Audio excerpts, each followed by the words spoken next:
જય શ્રી કૃષ્ણ દર્શક મિત્રો, મારી યુટ્યુબ ચેનલ અમૃતવાણીમાં આપ સૌનું હાર્દિક સ્વાગત છે. આજે આપણે આ વિડીયોમાં સાંભળીશું વિષ્ણુ પુરાણ. વિષ્ણુ પુરાણ સાંભળવાથી ધર્મ, અર્થ, કામ અને મોક્ષની પ્રાપ્તિ થાય છે. ધનુર્માસમાં ભક્તિનું વિશેષ મહાત્મય છે. ધનુર્માસમાં ભગવાન વિષ્ણુ અને ભગવાન શ્રી કૃષ્ણની ભક્તિ કરવાથી, કથા સાંભળવાથી અનેક ગણું પુણ્ય પ્રાપ્ત થાય છે અને વૈકુંઠ લોકમાં વાસ થાય છે અને મોક્ષપદની પ્રાપ્તિ થાય છે. આગળના વિડીયોમાં આપણે પ્રથમ અંશમાં 1 થી 6 અધ્યાયનું શ્રવણ કરી ચૂક્યા છીએ અને આજે આપણે આ વિડીયોમાં અધ્યાય 7 થી 9 નું શ્રવણ અને પઠન કરીશું.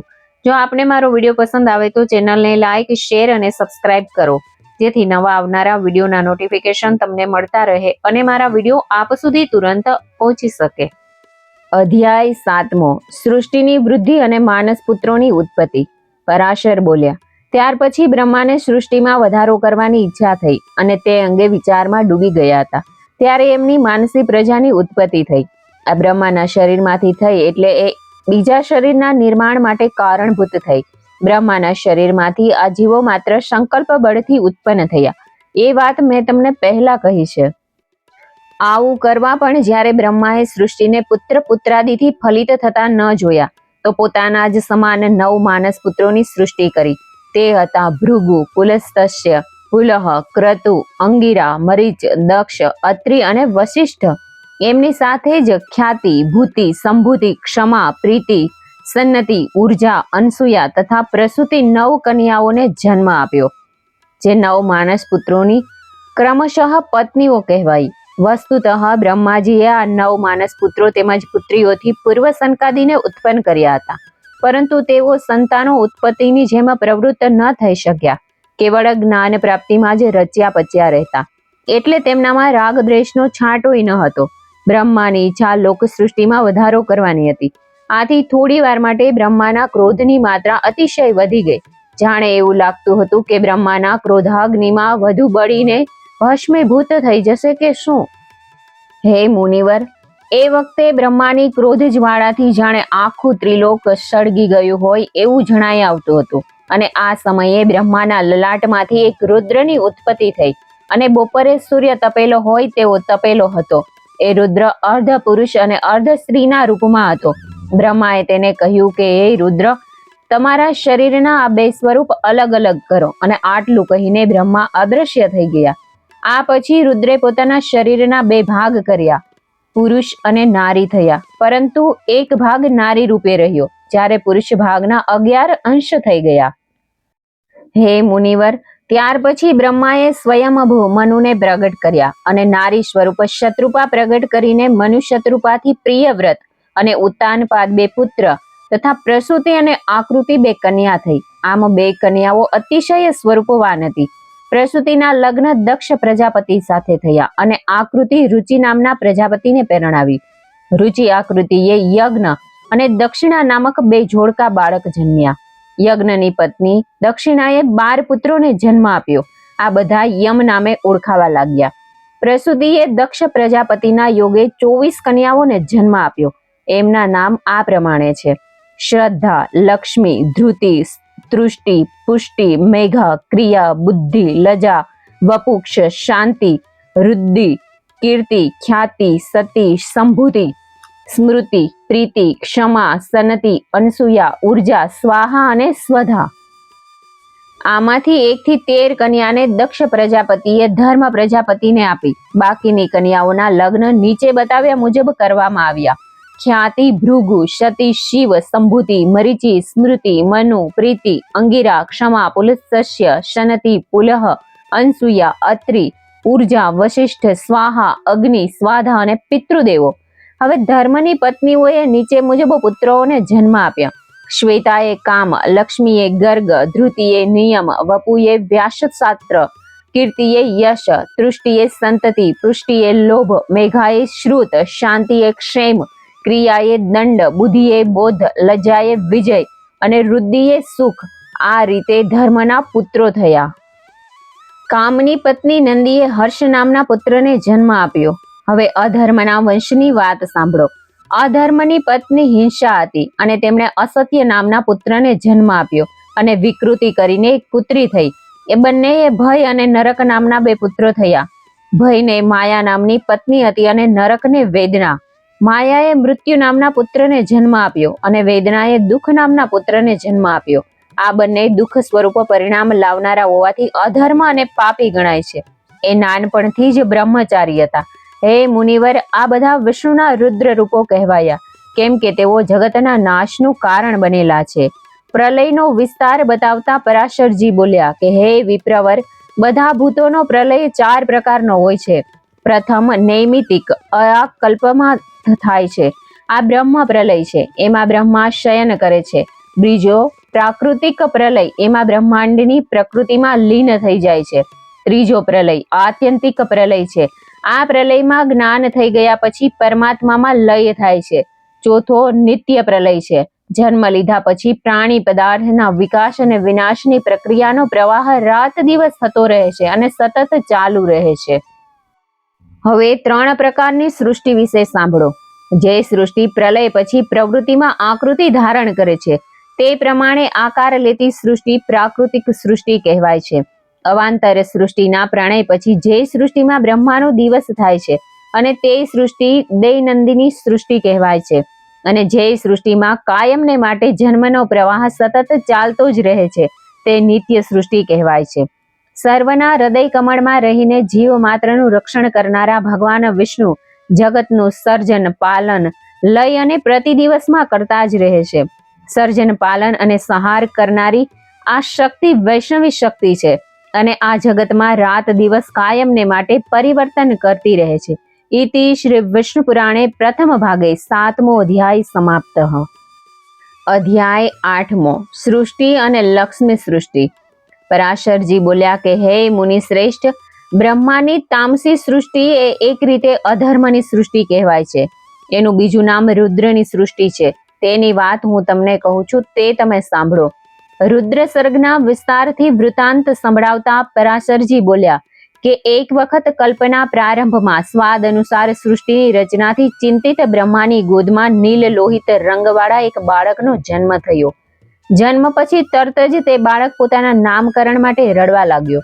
બ્રહ્માજી એના રુદનને જોતા એનું નામ રુદ્ર રાખી દીધું. આ બાળકને શાંત કરવા લાગ્યા, છતાં પણ તે બાળક 7 વખત રડ્યો.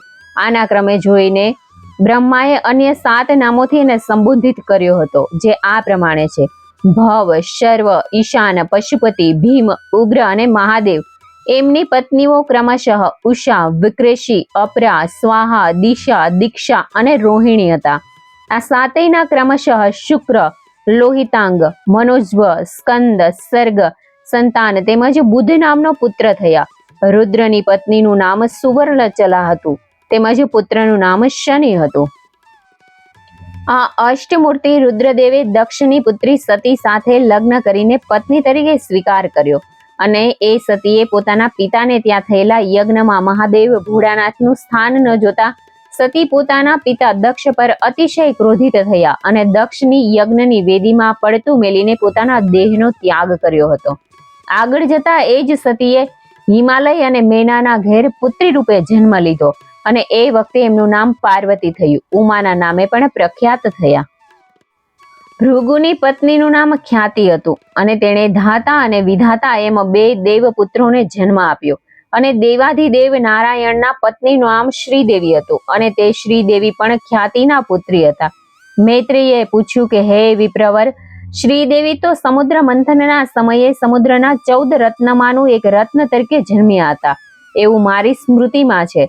તો ભૃગુ મહર્ષિની પત્ની ખ્યાતિના પુત્રી અને 14 રત્નોમાંથી એક, આ 2માંથી સાચું શું છે તે અમને બતાવો. વિપ્ર મહાજનની શંકાનું સમાધાન કરવા માટે મુનિવર બોલ્યા કે જગત માતા શ્રીદેવીએ કાયમને માટે વિષ્ણુ ભગવાનના પત્ની સ્વરૂપે રહે છે, વસે છે અને વિષ્ણુ સર્વવ્યાપક છે. એમ તેમના પત્ની શ્રીદેવી પણ સર્વવ્યાપક છે. શ્રીદેવી એ જ લક્ષ્મી છે. વિષ્ણુ અર્થ સ્વરૂપ છે, ત્યારે શ્રીદેવી અર્થને બતાવનારી વાણી છે. વિષ્ણુ સામાધિ ઉપાય સ્વરૂપ છે, ત્યારે શ્રીદેવી એ નીતિ છે. શ્રી વિષ્ણુ બોધ સ્વરૂપ છે, અર્થના પ્રકાશ રૂપ છે, ત્યારે લક્ષ્મી શ્રીદેવી એ અર્થને પ્રકાશમાં લાવનારી નિશ્ચયાત્મકતા બુદ્ધિ છે. વિષ્ણુ યજ્ઞ યાજ્ઞાદિ કાર્યનું ફળ છે, જ્યારે લક્ષ્મી એ યજ્ઞ યાજ્ઞાદિની ક્રિયા છે. હે મુનિ, લક્ષ્મી યજ્ઞમાં જેને દીક્ષા આપવામાં આવે છે તેવા યજમાનના ધર્મપત્ની માટે શાળા સ્વરૂપ છે, જ્યારે ભગવાન વિષ્ણુ યજ્ઞ શાળા સ્વયં છે. લક્ષ્મી દેવી યજ્ઞમાં ચિત્ત સ્વરૂપ છે, જ્યારે ભગવાન વિષ્ણુ યજ્ઞ પશુને બાંધવાનો ખિલ્લો છે. લક્ષ્મી દેવી યજ્ઞના કાષ્ઠ છે, જ્યારે વિષ્ણુ દર્ભ છે. ભગવાન વિષ્ણુ સામવેદ છે, જ્યારે લક્ષ્મીજી એ સામવેદનું ગાન છે. ભગવાન વિષ્ણુ યજ્ઞના યજ્ઞી છે, જ્યારે લક્ષ્મી સ્વાહા છે. ભગવાન વિષ્ણુ એ શંકરનું સ્વરૂપ છે, જ્યારે લક્ષ્મી એ જોગમાયા ગૌરીનું સ્વરૂપ છે. ભગવાન વિષ્ણુ અને લક્ષ્મી આમ તો બંને એકબીજાથી જુદા લાગે છે, ત્યારે તાત્વિક દ્રષ્ટિએ બંને એકરૂપ છે, જુદા નથી. ઇતિ શ્રી વિષ્ણુ પુરાણે પ્રથમ ભાગે 8મો અધ્યાય સમાપ્ત. અધ્યાય 9મો. દુર્વાસા મુનિના શાપને લઈને લક્ષ્મીજી અદૃશ્ય થઈ જાય છે અને ક્ષીરસાગરમાંથી લક્ષ્મીનું પ્રાગટ્ય થાય છે. પરાશર બોલ્યા કે હે મૈત્રેય, શ્રીદેવી વિશે મેં મરીચી ઋષિ પાસેથી જે કંઈ સાંભળ્યું છે એ હું તમને સંભળાવી રહ્યો છું. મહાન અને ભયાનક ક્રોધવાળા દુર્વાસા મુનિ એક વખત ધરતી ઉપર ભ્રમણ કરી રહ્યા હતા. એ સમયે તેમણે એક વિદ્યાધરીને જોઈ. તેના હાથમાં દિવ્ય ફૂલમાળા હતી. એ માળામાંના ફૂલોની સુગંધથી સમગ્ર વન મહેકી રહ્યું છે અને એટલે જ એ વનના પ્રાણીઓ આમ તેમ ફરવા લાગ્યા. એ જ વખતે ઉન્મત્ત દુર્વાસા મુનિએ એક સુંદરીને જોઈ. આથી દુર્વાસા મુનિએ વિદ્યાધરી પાસે જઈને ફૂલમાળાની માંગણી કરી અને વિદ્યાધરીએ પ્રણામ કરીને એ માળા આપી દીધી. એ માળા દુર્વાસાજીએ પોતાના ગળામાં ધારણ કરીને મસ્ત બનીને ધરતી ઉપર ફરવા લાગ્યા. એટલામાં ત્રિલોકના સ્વામી ઇન્દ્ર પોતાના હાથી ઐરાવત ઉપર બેસીને ત્યાંથી પસાર થયા. તેણે દુર્વાસા પર પોતાની નજર કરી. દુર્વાસાજી દેવી માળાથી મદમસ્ત થઈ ભમરાની જેમ ફરી રહ્યા હતા. તેમણે પોતાના ગળામાંથી એ દિવ્ય માળા કાઢી અને ઇન્દ્ર તરફ ફેંકી અને ઇન્દ્રએ માળાના પોતાના હાથીના માથા ઉપર મૂકી દીધી અને માળા ત્યાં શોભાયમાન થવા લાગી. ઐરાવત હાથી પણ એની સુગંધથી અંજાઈ ગયો અને તરત જ માળાને પોતાની સૂંઢમાં ભરાવીને સૂંઘી પછી ધરતી ઉપર ફેંકી દીધી. આ જોઈને દુર્વાસાને અતિશય ક્રોધ વ્યાપી ગયો. અતિશય ક્રોધથી ધ્રુજતાએ બોલ્યા, અલ્યા ઓ ઇન્દ્ર, તું અતિ ગર્વથી છકી ગયો છે. તું પોતાની જાતને જ સર્વશ્રેષ્ઠ માને છે. તું સમજે છે કે મારા જેવો કોઈ નથી. મેં આપેલી આ માળા લક્ષ્મી છે, છતાં પણ તે એને પસંદ કરી નહીં, પ્રણામ પણ કર્યા નહીં અને મારી પ્રસાદી માનીને તેને અપનાવી પણ નહીં. એટલું જ નહીં, એને પોતાના ગળામાં ધારણ કરવાના બદલે હાથીના માથા ઉપર ફેંકી દીધી. આ દિવ્ય માળા તારું માન વધારવા માટે મેં તને પ્રેમથી આપી હતી, ત્યારે તે એ જ માળાને હાથીના માથા ઉપર મૂકીને મારું ઘોર અપમાન કર્યું છે અને તારા હાથીએ પણ એ માળાને ધરતી ઉપર ફેંકી દીધી છે.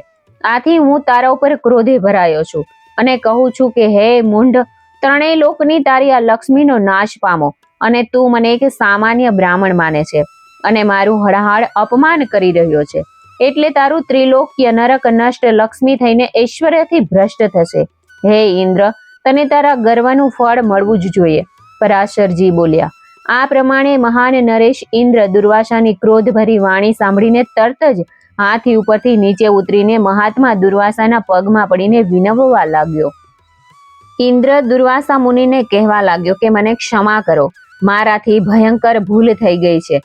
ત્યારે દુર્વાસા બોલ્યા કે હે ઇન્દ્ર, હું દયાળુ બિલકુલ નથી અને ક્ષમા આપવામાં જરા પણ માનતો નથી.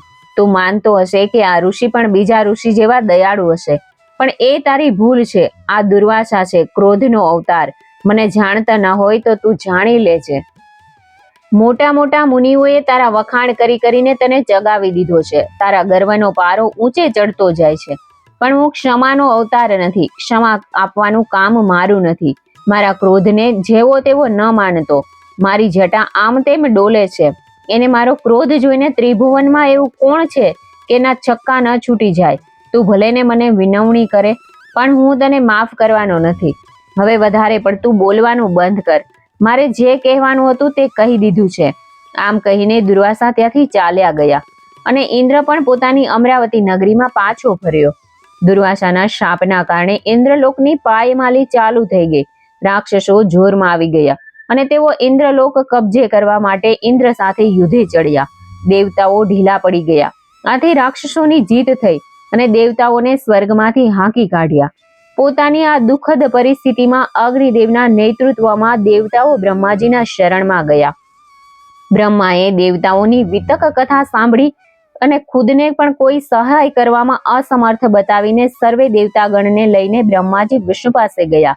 વિષ્ણુજીની સમક્ષ ક્ષીરસાગરના તટ પર ઉભેલા બ્રહ્મા, ઇન્દ્ર, બૃહસ્પતિ, અગ્નિ વગેરેની સાથે બધા દેવતાઓ પણ વિષ્ણુજીની સ્તુતિ કરી રહ્યા હતા. હે ભૂત ભવિષ્યના સ્વામી, યજ્ઞ મૂર્તિ, હું આપને વંદન કરું છું. અમને સર્વેને આપ વરદાન આપો. હે નાથ, અમે બધા આપને પ્રણામ કરીએ છીએ, કારણ કે દૈત્ય રાક્ષસો સામે લડવામાં અમે હાર્યા છીએ. અમે બધા એક સાથે નિર્ણય કરીને સમૂહમાં આપની શરણમાં આવ્યા છીએ. પરાશર બોલ્યા કે હે મૈત્રેય, આ પ્રમાણે દેવોએ સ્તુતિ કરી. ત્યારે વિષ્ણુએ પ્રત્યક્ષ દર્શન દીધા. ભગવાનનું એ રૂપ ચતુર્ભુજ, અપૂર્વ, અજોડ અને સર્વના ઉપર પ્રભાવ પાડનારું હતું. આ જોઈને દેવોએ નમ્રતાપૂર્વક પ્રણામ કર્યા. પછી મનમાં ક્ષોભના કારણે ગભરાટ થવા લાગ્યો. એમણે વિષ્ણુને પ્રાર્થના કરવા માંડી. આમ જોઈએ તો આપ જગતના અણુ અણુમાં વ્યાપેલા છો. દૈત્યોએ અમને હરાવ્યા પછી અમારી હિંમત તૂટી ગઈ છે, એટલે અમે આપનું શરણ માંગીએ છીએ. એટલે અમને આપણા તેજથી પુષ્ટ કરો, આથી અમારો પ્રભાવ વધે. આપ અમારી આંગળી પકડો, એટલે કોઈ અમારી પાસે આવવાની હિંમત ન કરે અને અમારી હિંમત વધી જાય. આપ અમારી નિકટમાં હોવ તો પછી કોઈ પીડા કે દુઃખ અમારી પાસે ફરકશે નહીં. માટે હે દયાળુ, હે દીનાનાથ, કૃપા કરો. આપની શક્તિ લક્ષ્મી વડે અમારું રક્ષણ કરો. પરાશર બોલ્યા કે સર્વે દેવોની સ્તુતિથી ભગવાન વિષ્ણુ પ્રસન્ન થયા અને બોલ્યા કે હે દેવો, આપની પ્રતિભા અને પ્રભાવમાં મારા લીધે વૃદ્ધિ થશે. મારી પત્ની લક્ષ્મીજી, જે મારી મહાશક્તિ છે, તે તમારી સાથે જ છે. માટે હું તમને જે વાત સમજાવી રહ્યો છું એ બરાબર સમજી લો અને તમારે એ જ રીતે કામ કરવાનું છે. એમાં જરા પણ ભૂલ ન થવી જોઈએ. તમે બધા દેવો હાલ પૂરતા એ સર્વે દૈત્યો સાથે હળી મળી જાઓ અને બધી જાતની ઔષધિ ક્ષીર સાગરમાં લઈ આવો. મંદારચલ પર્વતના શિખરે રવઈ બનાવો. વાસુકી નાગને વલોણું કરવાનું દોરડું બનાવો. હું પણ તમારી સહાય કરવા આવું છું. સમુદ્ર મંથન કરવા માંડો. દૈત્યોને તૈયાર કરો. એક સરખું ફળ મળવાની આશાએ તેઓ અવશ્ય તૈયાર થશે. ભગવાન વિષ્ણુથી આ રીતનું આશ્વાસન મેળવીને સર્વે દેવતાઓ ખુશખુશાલ થઈ ગયા અને ભગવાનની સ્તુતિ કરીને બતાવેલું કામ કરવા માટે ઉપડી ગયા. થોડા દિવસ પછી વિધિ વિધાનથી ક્ષીરસાગરનું મંથન શરૂ થયું. સૌથી પહેલા યજ્ઞથી આધારભૂત કામધેનુ પ્રગટ થઈ. બધા લોકો એની સુંદરતાને આશ્ચર્યચકિત થઈને જોવા લાગ્યા. ત્યાર પછી ચપળ નેત્રોવાળી વારુણી ઉત્પન્ન થઈ. સમુદ્ર મંથન આગળ વધતા સાગરથી ત્રીજું ફળ કલ્પ વૃક્ષના રૂપમાં અવતરિત થયું, જેનાથી ત્રણેય લોકના લોકો સુગંધીમય થઈ ગયા. ત્યાર પછી પોતાના અનિધ્ય સૌંદર્યથી મંડિત સિદ્ધ મુનિઓને પણ આકર્ષિત કરવાવાળી રૂપમાન અપ્સરાઓ પ્રગટ થઈ. ત્યાર પછી ચંદ્રમાં જોર અમૃત કળશ ધારણ કરેલ ધન્વંતરી કમલરૂપી હાથવાળી લક્ષ્મી પ્રગટ થઈ. લક્ષ્મીના ઉદિત થતા જ સર્વે દેવતાઓ આનંદિત થઈને ઝૂમી ઉઠ્યા. પરંતુ દૈત્ય તેમજ રાક્ષસ વિષ્ણુના વિરોધી હોવાને કારણે દુઃખી થઈ ગયા. તેઓ સમજી ગયા કે તેમનો પરાજય નિશ્ચિત છે. આથી અપરાજ્ય અને અમર બનવા માટે તેમણે જલ્દીથી ધન્વંતરીના હાથમાંથી અમૃત કળશ છીનવી લીધો. આ જોઈને સર્વે દેવતાઓ વિષ્ણુજીને યાદ કરવા લાગ્યા. ત્યારે વિષ્ણુ ખુદ મોહિનીનું સ્વરૂપ ધારણ કરીને રાક્ષસો તેમજ દૈત્યોની વૃત્તિ પોતાના તરફ આકર્ષિત કરી અને દેવતાઓને અમૃત કળશ પાછો અપાવી દીધો. દેવતાઓએ જલ્દીથી ભગવાનનો પ્રસાદ માનીને અમૃતનું તૃપ્તિપૂર્વક પાન કર્યું, જેનાથી તેઓ સર્વ પુનઃ સ્વસ્થ તેમજ શક્તિશાળી થઈ ગયા. હવે દૈત્યગણ મોહિનીની ઝાડથી મુક્ત થઈને અમૃત પાન કરેલ દેવતાઓ સાથે ભીડાઈ ગયા, પણ તેઓ ફરીથી દેવતાઓને જીતી શક્યા નહીં. દેવતાઓએ દૈત્યો તેમજ રાક્ષસોથી પોતાના વૈભવ અને વિલાસને પ્રાપ્ત કરી લીધા. તેઓ ફરી શ્રીમાન થઈ ગયા અને પોતાના લોકમાં આવીને સુખપૂર્વક રહેવા લાગ્યા. ચંદ્ર, સૂર્ય તેમજ સુધર્મની ભાવના ઉત્પન્ન થઈ. અગ્નિ પ્રચંડ થતી ગઈ. પોતાની પૂર્વ સ્થિતિને પ્રાપ્ત કરીને બધા દેવોની સાથે ઇન્દ્રે દેવી ભગવતી લક્ષ્મીજીની મહાસ્તુતિ કરી. હે માતા, તમે સ્વધા છો, તમે જ સ્વાહા છો, તમે જ લોકોનું કલ્યાણ કરો છો. તમે જ રાત દિવસ, સંધ્યા, સંપત્તિ, બુદ્ધિ, શ્રદ્ધા અને સરસ્વતી છો. હે દેવી, તમારી કૃપા દ્રષ્ટિ હોય છે તો તે જ મનુષ્ય સ્ત્રી પુત્રવાળો થાય છે, ધન ધાન્યને પામે છે. એટલું જ નહીં, પરંતુ શરીરનું આરોગ્ય, ઐશ્વર્ય, સુખ, દુઃખ અને શત્રુનાશ એ બધું જ કાર્ય સુલભ બને છે. હે દેવી, તમે જેમનો ત્યાગ કરો છો તેનું મૂલ્ય આ જગતમાં રહેતું નથી. તેનું મનોબળ ભાંગી પડે છે, પરાક્રમ તૂટી જાય છે, નૈતિક બળ ઝૂંટવાઈ જાય છે. તમારી કૃપા દ્રષ્ટિથી સર્વ સુલભ બને છે અને કુળના ઐશ્વર્યનું જતન થાય છે. પરાશર બોલ્યા કે હે મહામુનિ, ભગવતી મહાલક્ષ્મીજીની આ રીતે સ્તુતિ કરી એટલે દેવી પ્રસન્ન થઈ ગયા અને ઇન્દ્રને સર્વે દેવોની સમક્ષ કહેવા લાગ્યા કે હે દેવરાજ ઇન્દ્ર, તારી સ્તુતિ પ્રાર્થનાથી હું પ્રસન્ન થઈ છું અને હવે તારે જે પણ કઈ માંગવું હોય તે માંગી લે. તારી માંગણી અવશ્ય પૂરી થશે. ખુશ થઈને ઇન્દ્ર બોલ્યો કે હે દેવી ભગવતી, તમે જો મને વરદાન દેવા રાજી જ હો તો મને વરદાનને પાત્ર સમજતા હોય તો મારે એટલું જ કહેવાનું છે કે તમે ત્રણેય લોકને છોડીને ક્યાંય જશો નહીં. બીજું હું માંગુ છું કે જે સ્ત્રોતથી મેં તમારી સ્તુતિ કરી છે તે સ્ત્રોતથી જો કોઈ તમારી માનવી સ્તુતિ કરે તો તમારે તેનો ત્યાગ કરવો નહીં. તેને તમે ક્યારેય તરછોડશો નહીં. ભગવતી લક્ષ્મીજી બોલ્યા કે હે ઇન્દ્ર, હું તમારા આરાધનાથી પ્રસન્ન થઈ છું અને વરદાન આપું છું કે હું ત્રણેય લોકને તરછોડીને હવે પછી ક્યાંય જવાની નથી.